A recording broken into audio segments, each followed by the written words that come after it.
Hello, welcome to CLSP Politics. Sean Briscoe speaking. I'm doing a series on this Venezuela war nonsense the GOP is trying to drag us into. And I thought, you know what? How does everyone else feel about this nonsense war the GOP is trying to drag us into? So I thought I would do just some minor research, nothing crazy, just kind of put all the polls in one spot so we can all see what's really going on as far as in the head of the country. Um, and I'm gonna blow this up so you guys can see it a little easier. All right. So, needless to say, as with everything, opinion is split, right? But it's not split 50-50. It's not even split close to 50-50. I mean, when you look at the actual math, and this is from a Reuters poll, this was like a day or two ago. It's a third, a third, a third. Uh, you know, and guess what? That 33% that approved, that's MAGA. It was 100% MAGA. And I can show you later in the data where it shows that it's MAGA. And then the 34% is a mixture of Democrats and Republicans. And then that 30 and independents, and 32% are just the people that are like, what the hell's going on? I work 3 jobs a day. I have 3 jobs. I got 2 kids.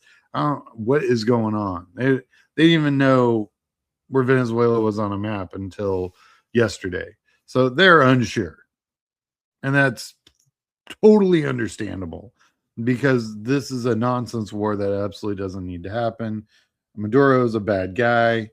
Lots of bad guys in the world. In my opinion, we got a few of them in this country right now and operating our government. So if we're talking about an indicted criminal needs to be taken out of office. Anyone looked at the White House recently? Anyway.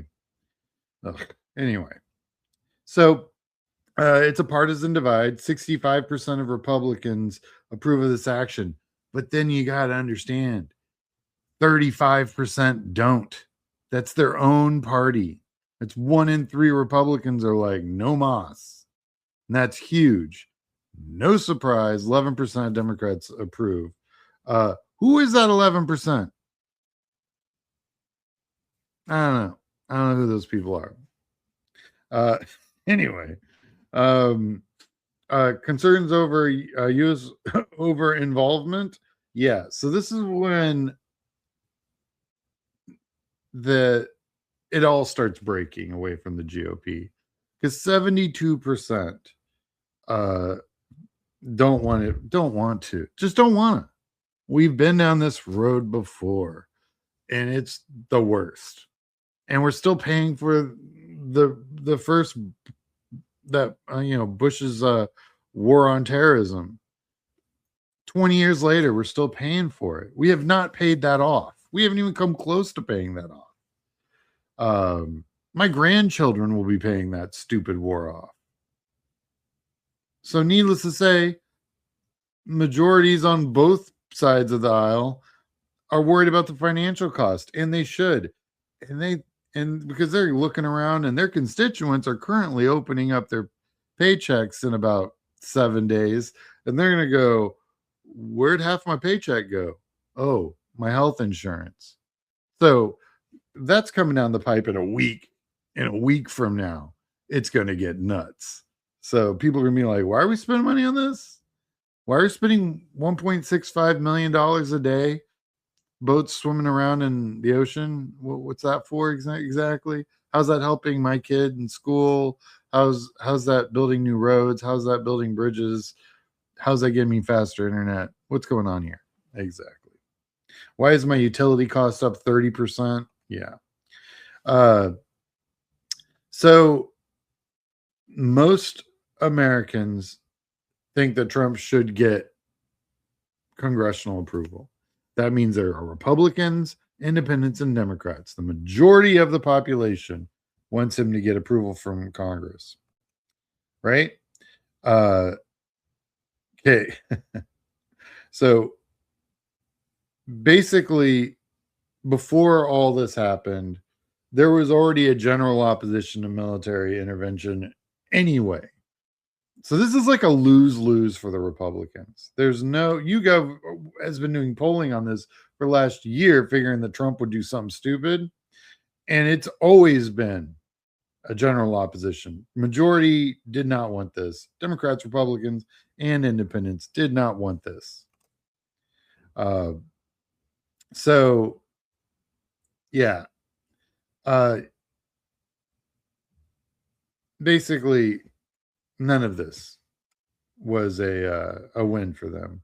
The U.S. military, they didn't want to go against Venezuela. No one cares about Maduro. None of that. It's all bad for Trump as far as where this will end. Um, Also, remember, hey, everybody, like and subscribe. So I don't usually do a lot of international policy on my channel. My work is mostly 99.9999% domestic. I'll do some white pages on some policy, international policy for congressional, federal level stuff, but generally I stick to the states and the territories. So if you're running in states or territories, you can email me at sean@clsbpolitics.com or just go to my website. I'm on YouTube, Blue Sky, Instagram, TikTok, and Substack. If you'd like to contribute to this channel, you can go to my PayPal or you can just go to Substack and become a monthly member. Awesome. Let's continue this journey. Blah. Okay, so Trump in trouble. That's where we're starting off here. So only 22%. This was another poll I got. 22% of the U.S. Think overthrowing Maduro is a good idea. 52% opposed it. 19 supported an invasion. 60% oppose it. 74% want Congress approval before force of anything, any kind is used. So basically, this tells us that 1 in 5 like this idea. 1 in 5 Americans, right? And then, no one even likes Congress, but even Americans are saying, let's go to Congress and ask for permission. And nobody even likes Congress. So, yeah, this is just real bad across the board.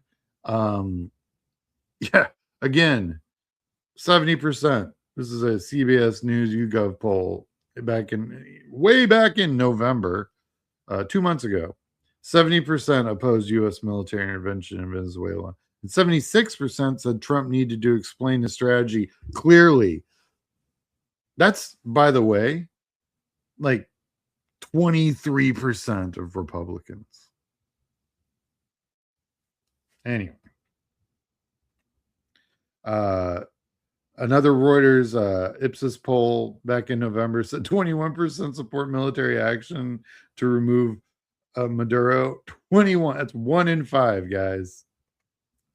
Only 15% felt Venezuela was and not even 1 in 5 now. We're getting into the 1 in, oh my God. Yeah. So, yeah. More people believe in UFOs than think it was a good idea to go into Venezuela. Just throwing that out there. Let's look at where polls are on Trump. So they did a bunch of other surveys. Voters didn't prioritize Venezuela at all in any way, shape, or form. And and quite honestly, the vast majority didn't trust his administration to handle the war appropriately, and that'll play out. Don't worry. I mean, these guys are completely. I mean, are we all? We've been watching this last year, right? So they're at 0.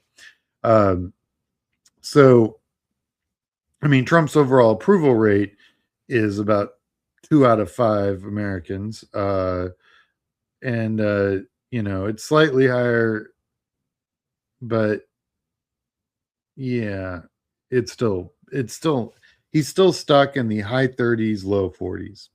He's not getting out of there until MAGA breaks, until you see a chunk of them go off with, I don't know, the Marjorie Taylor Greene party or whatever the hell is going to happen. So your key takeaways basically are the Republicans, especially MAGA, right-leaning voters, are more likely to approve military action support. They're more likely, but not all of them do. But they're just more likely. I mean, their base is split on this.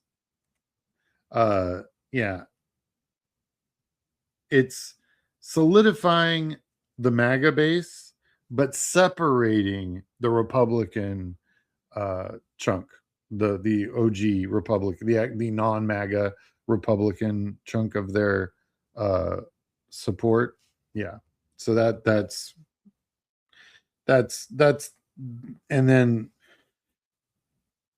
needless to say, the overall skepticism of this administration is a large and in charge, right? Those are our takeaways at the end of this wonderful adventure through the polling.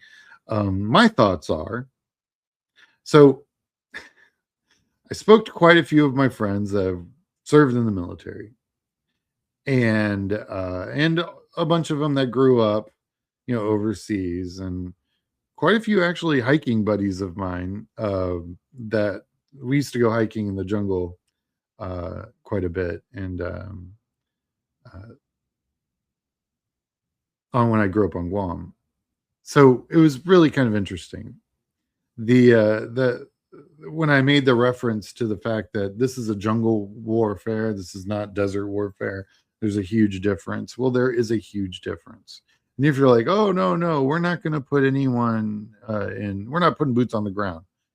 Okay, so Venezuela's infrastructure for that all that oil that they want to pump out of the ground, which by the way is a kind of a pain in the butt to get and to refine once you get it, because you have to have refineries designed specifically for it. It's not like you can put that into the refineries that we use for the oil that comes out of Texas. It's different oil. All right, there's chemistry involved there. So, in order to repair and to build from scratch, the majority of that infrastructure, which I talked about yesterday, is tens of billions of dollars. Well, you're going to have to put people on the ground there. Americans and Europeans and anyone from the oil industry. I mean, it's going to take probably most of the oil exploratory engineers to rebuild the pumping stations and all the regulators and just the pipes and everything like that. That's going to take to move the oil from point A to point B, so it can be then loaded onto a ship and then sent out to sea. So, assuming the Venezuelan people roll over, right? Let's just assume that they don't mind Americans coming into their country and taking over the only real industry that they have. Let's assume they're down with that, and then no small guerrilla group forms and says, you know what, these guys can get off of my backyard. They don't belong here. Let's kick those Americans back to the States. Blah blah blah. Right? Probably gonna happen. I'm just saying. Turf war. People are people. I mean, would you want anyone coming into your country taking over your industries? No. So that's likely to happen, but let's just say that doesn't happen. Okay. Well, you still have to provide security for all the, I don't even know how many tens of thousands of personnel that we're going to have to put in that country to manage and operate and rebuild. And I mean, I'm talking cement pourers and pipe layers and machinists and all the stuff that's required to actually build that infrastructure. So you got to protect those people. They're contractors, which, by the way, contractors on foreign soil, and the second one explosion happens or one contractor shot, you can double the price on everything, right? So you got to protect those people. And that's boots on the ground. Guarantee 100%. To, by the way, put oil on the market that will make the oil that we're producing in the United States less valuable. No? Yeah, that's what I thought. And yeah, it's not a thing. So if you've got a Republican out there saying, "Oh, we're not going to put boots on the ground," they haven't thought past Plan A. If they say, "Oh no, we're going to be welcomed with open arms in Venezuela," if 5% don't, it's game over. All it takes is 5% of the population. You know, with drone technology, guys, come on. It's not, it's gonna, I mean, there are special interests outside Venezuela that would love to go into Venezuela. Nature abhors a vacuum. We've created a vacuum in Venezuela, and we're gonna fill it. It's boots on the ground. I mean, we've all seen this show before because, we just came out of a 16-year war that, by the way, oil did not pay for. And this oil definitely isn't going to pay for this one. So I'm going to keep doing research. I'm going to keep chugging along, doing more shows on Venezuela. I think that I'm going to do a whole demographic breakdown and really take a look at what Venezuela, the country itself, has going on. And I mean, it imports 85% of its food. I mean, there's just a lot here. So I hope God, I hope we really just don't get involved in this. All right. Talk to you guys tomorrow. Bye.